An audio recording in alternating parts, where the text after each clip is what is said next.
Dark Reads. It's just going to be a quick one tonight because I wasn't going to revamp the podcast until next week. However, I'm home. We've been out for a meal this afternoon, so I did do my hair. I'm all curly, which will mean tomorrow I won't be able to get a brush through it.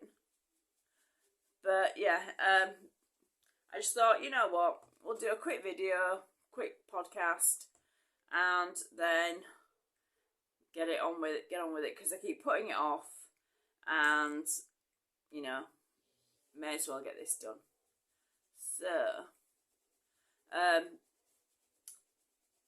am drinking my double chocolate mocha out of my Romance in the North mug, which was the last signing of this year. Next year's signings start in March for me with Liverpool. It's a bit of a strange one because I had everything lined up for the first half of the year, and now because of the coronation, one of my other Cardiff signings pushed to the back of the year. So I've got like sort of one early on, 2 in June, and then November. So hopefully that'll help me get lots of writing done, and that's what I need now. I need motivation. Coming back to the format of this, it is going to be a lot more informal. I'm just going to sit here and have a quick chat with you every week. I'm not going to try and read a book because it takes too long and I lack the patience right now. What else?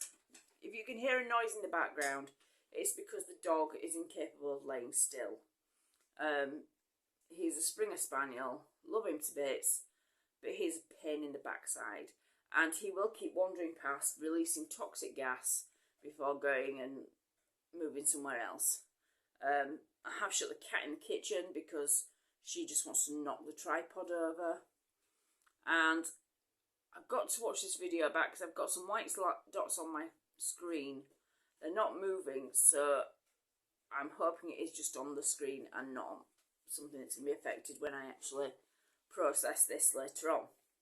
So, what have I been reading? I have been reading Christmas anthologies, and I have thoughts. It's really weird. I like Christmas films because they're easy to watch. They're soppy romantic stories. However, I've really struggled reading this Christmas anthology.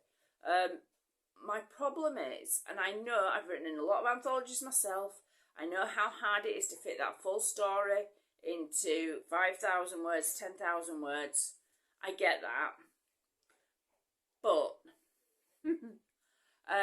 I'm really struggling with the sort of idea that story after story was the same.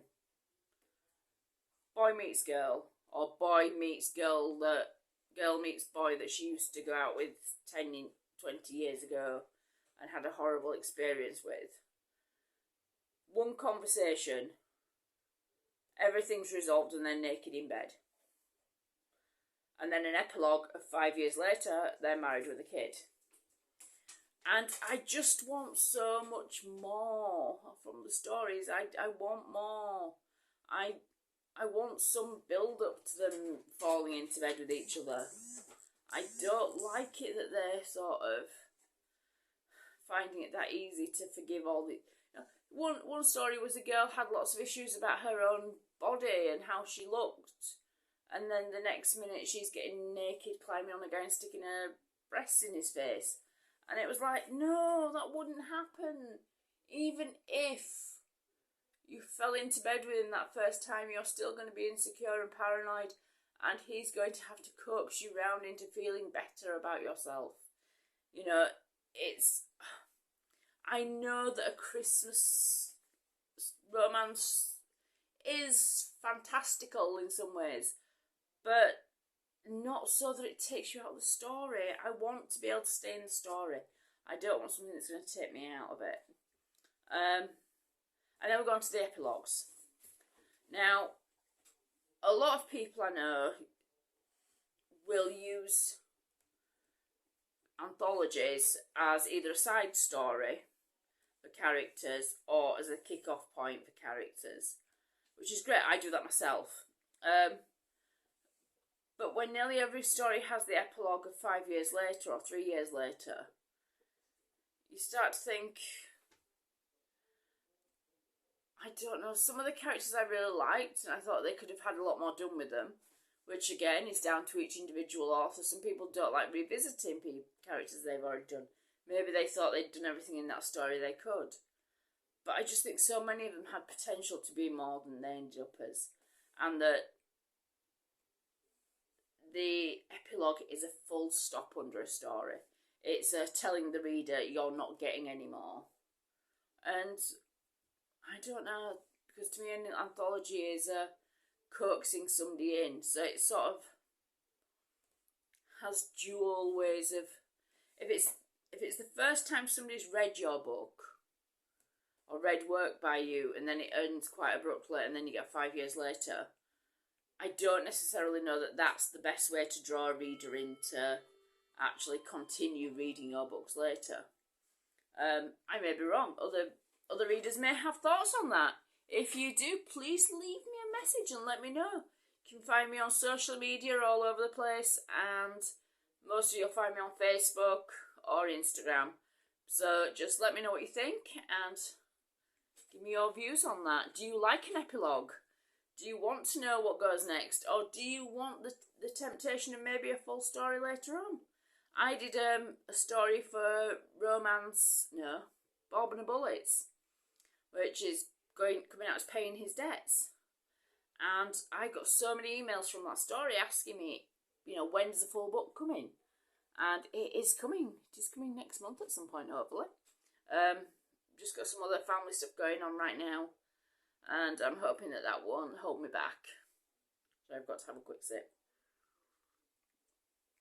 Oh, it's still hot. But yeah. So what else?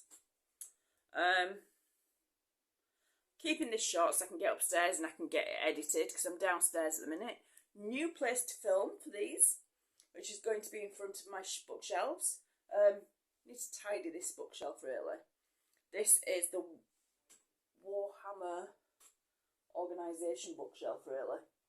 So it's got like his painty things, and it's got all the little extra bits and Warhammer books.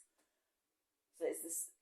I really need to swap that around with a shelf further down so it looks prettier there, I think.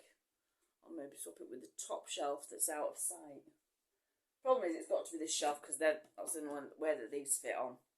You can't see them there, but he's got like his Warhammer Essentials kit and his Warhammer manuals there. Is it Warhammer? No, they're the Dungeons and Dragons, sorry.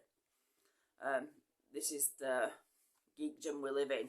So yeah, you'll be spotting different things in the background. You've got Voldemort there and Batman, and you can't see up there, but I do have a bat up here. Oops. Careful not to knock the little play maybe I'll figure off. Let me grab my bat and put my bat there. Can you see him? Bring him down. Oops. Voldemort's fallen off now. I can bring him down here. See him there? I mean, that's my acquisition for this Halloween, because yeah, I do like to acquire extra things every Halloween, every Christmas. We acquire something new towards the collection. So this year I got some new pumpkins, and we got the bat, and I got some wreaths that I bought cheap afterwards. So you might see them decorate the shelves at some point. Next it will be some Christmassy decorations probably. So the bat will probably be put away for a while, along with the pumpkins.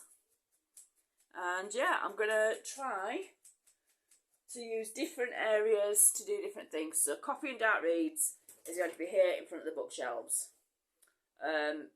If I start doing the Saturday chat, I might even do a Saturday evening live chat occasionally on YouTube. That will probably be either upstairs on my bed or maybe in the rocking chair in the corner. So we shall see. And you might even get my son on here. My son is very likely, if he comes on, to talk about audiobooks and to talk about Mortal Engines by, I believe it's Philip Reeves, that he's listening to constantly and using all my credits on. So nearly 10 minutes of me waffling. So I'm going to call it that for today, and I'll see you all next week. Bye.